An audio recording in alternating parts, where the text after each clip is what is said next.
Hello, കുറേ നാളായിട്ട് ഇതേ വോയിസ് ഓവർ കൊടുത്തിട്ട്. അപ്പോൾ ഇന്ന് സൺഡേ ആണല്ലോ, അപ്പോൾ കാശുവിന് അവധി ആയതുകൊണ്ട് എൻ്റെ അടുത്ത് വന്ന് രാവിലെ തന്നെ പിണക്കം പറഞ്ഞുകൊണ്ടിരിക്കുക. അച്ഛൻ എഴുന്നേറ്റപ്പോൾ കണ്ടില്ല, അപ്പോൾ അച്ഛൻ ജോലിക്ക് പോയി എന്നൊക്കെ പറഞ്ഞ് സമാധാനിപ്പിച്ചു കേട്ടോ ഞാൻ കുട്ടീനെ. അപ്പോൾ ഈ കാലത്ത് തന്നെ പല്ലച്ച് വന്നപ്പോൾ ക്രീം ബണ്ണാണ് കുത്തി കെട്ടിക്കൊണ്ടിരിക്കുന്നത് അവൻ.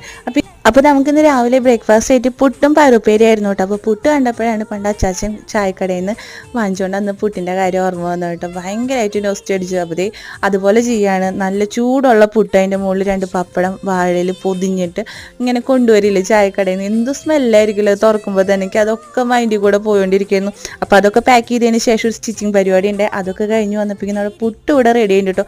ഉടുക്കത്തെ മണമായിരുന്നു. മൈൻഡിൽ കൂടെ ഇങ്ങനെ പോയിക്കൊണ്ടിരിക്കുകയാണ് പണ്ടത്തെ ഓരോ കാര്യങ്ങൾ. അപ്പോൾ ഞാൻ സൈഡായിട്ട് ഒരു ചിക്കൻ ഫ്രൈ വെച്ചിട്ടുണ്ട്. അത് നോസ്റ്റൂല് പെടില്ല കേട്ടോ.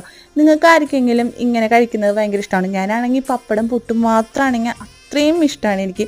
അപ്പോൾ ഇന്നത്തെ വിശേഷം ഇത്രേ ഉള്ളൂ കേട്ടോ. വീഡിയോ ഇഷ്ടമാകുന്നതിന് സപ്പോർട്ട് ചെയ്യാനും സബ്സ്ക്രൈബ് ചെയ്യാനും മറക്കും.